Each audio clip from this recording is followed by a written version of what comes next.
নমস্কার। চলুন আজ ফেরা যাক ভারতের স্বাধীনতা সংগ্রামের এমন এক দিনে যেখানে সাহস আর আত্মত্যাগের এক আগুন জ্বলে উঠেছিল। আমরা এমন এক সত্যি ঘটনার কথা বলবো যা কিনা খোদ ব্রিটিশ সাম্রাজ্যের ভিত নাড়িয়ে দিয়েছিল। ভাবুন তো একবার, সালটা 1930, তারিখ 8ই ডিসেম্বর। শীতের কলকাতা, দুপুর গড়িয়ে ঘড়ির কাঁটা সবে 12টা ছুঁয়েছে, আর শহরের বাতাসে কেমন যেন একটা চাপা উত্তেজনা।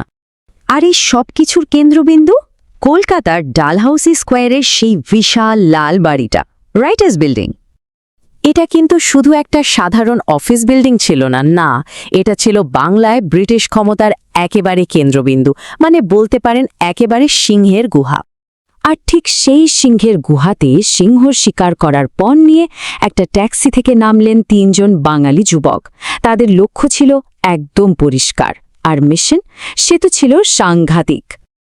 তো এই 3 জন বিপ্লবী একেবারে পুরো দস্তুর সাহেব সেজে সবার চোখে ধুলো দিয়ে সোজা ঢুকে পড়লেন রাইটার্স বিল্ডিংয়ে। কি সাংঘাতিক দুঃসাহস, তাই না? কিন্তু প্রশ্ন হলো, কারা ছিলেন এই তরুণেরা, আর কেনই বা তারা নিজেদের জীবনে বাজি রেখেছিলেন?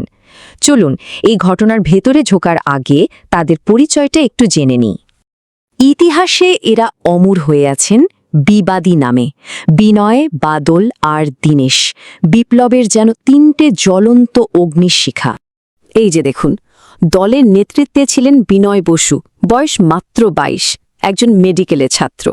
সঙ্গে ছিলেন বাদল গুপ্ত, সবার ছোট, মাত্র 18 বছর বয়স, আর ছিলেন 19 বছরের কলেজ ছাত্র দীনেশ গুপ্ত। 3 জনই ছিলেন বিপ্লবী সংগঠন বেঙ্গল ভলেন্টিয়ার্স মানে বিভির সদস্য। তাদের টার্গেট ছিলেন একজনই, লেফটেন্যান্ট কর্নেল NS সিমসন, জেলের আইজি। আর তার কুখ্যাতি ছিল রাজবন্দীদের ওপর অকথ্য অত্যাচারের জন্য। শুধু তাই নয়, প্রেসিডেন্সি জেলে স্বয়ং সুভাষচন্দ্র বসুর মতো নেতাকেও তার অত্যাচারের শিকার হতে হয়েছিল। বন্দীরা সামান্য দাবি দাওয়া জানালেই তাদের ওপর রক্ষীদের লেলিয়ে দিত এই সিমসন। মানে বুঝতেই পারছেন পরিস্থিতিটা কীরকম ছিল। তাই বিভির হাই কমান্ড সিদ্ধান্ত নিল এই অত্যাচারীকে শেষ করতেই হবে।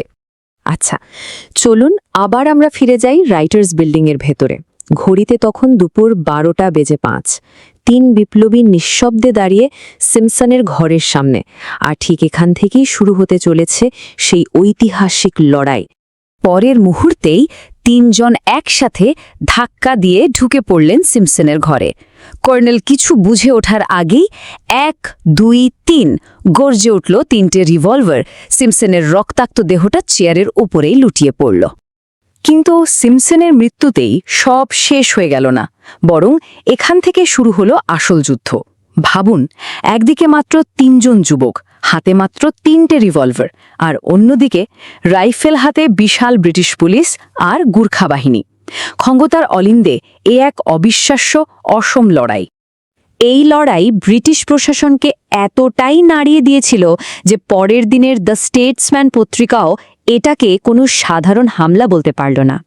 তারা এটাকে লিখল একটা যুদ্ধ, আক্ষরিক অর্থে আ ব্যাটল। আর সেই থেকেই এই ঘটনার নাম হয়ে গেল অলিন্দ যুদ্ধ। কিন্তু শত শত রাইফেলের সামনে কতক্ষণই বা টিকে থাকা যায়?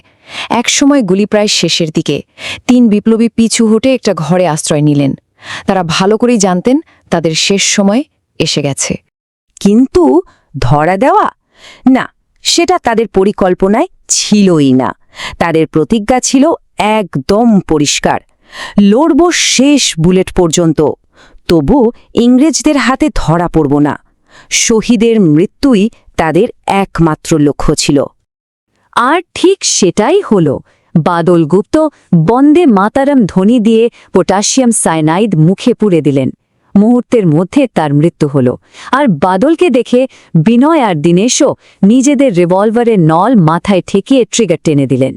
রাইটার্স বিল্ডিংয়ের অলিন্দে গুলির শব্দ হয়তো থেমে গিয়েছিল, কিন্তু গল্পটা এখানেই শেষ হয়নি, বরং এখান থেকেই শুরু হয়েছিল আত্মত্যাগ আর অনুপ্রেরণার এক নতুন অধ্যায়। বাদল তো ঘটনাস্থলেই শহীদ হয়েছিলেন, কিন্তু বিনয় আর দীনেশ গুরুতর আহত অবস্থায় ধরা পড়ে যান। হাসপাতালে 5 দিন মৃত্যুর সঙ্গে লড়াই করে 13ই ডিসেম্বর বিনয়ও চলে যান, আর এর প্রায় 7 মাস পর দীনেশ গুপ্তকে ফাঁসি দেওয়া হয়। কিন্তু বিনয়ের মৃত্যুটা, সেও ছিল এক প্রতিরোধের গল্প। তিনি তো মেডিকেলের ছাত্র ছিলেন, তাই জানতেন কিভাবে ক্ষতকে আরও মারাত্মক করে তোলা যায়। ব্রিটিশদের লোক দেখানো বিচার এড়ানোর জন্য তিনি ইচ্ছে করে নিজের ক্ষতে আঙুল ঢুকিয়ে ইনফেকশন বাড়িয়ে তোলেন। ভাবা যায়, মৃত্যুর মুখে দাঁড়িয়েও কি অকল্পনীয় প্রতিরোধ। আর দীনেশ ফাঁসির মঞ্চে ওঠার আগে তিনি তার বৌদিকে একটা চিঠি লিখেছিলেন। সেই চিঠির কয়েকটা লাইন দেখুন। তিনি লিখছেন, মরণকে আমরা বড় ভয় করি, তাই মরণের কাছে আমরা পরাজিত হই। এই ভয় যদি জয় করিতে পারি, তবে মরণ আমাদের কাছে তুচ্ছ হইয়া দাঁড়াইবে। জীবন মৃত্যুর একেবারে দোরগোড়ায় দাঁড়িয়ে এমন কথা সত্যি একজন মৃত্যুঞ্জয়ী ছাড়া আর কেই বা লিখতে পারে? তাদের এই বলিদান কিন্তু বৃথা যায়নি। যে ডালহৌসি স্কোয়ার একদিন ব্রিটিশ ক্ষমতার প্রতীক ছিল, স্বাধীনতার পর সেই জায়গার নামই হয়ে গেল বিবাদী বাগ, বিনয় বাদল দীনেশের নামে, তাদের স্মৃতিকে অমর করে রাখতে। শেষ করার আগে একটা প্রশ্ন রেখে যেতে চাই।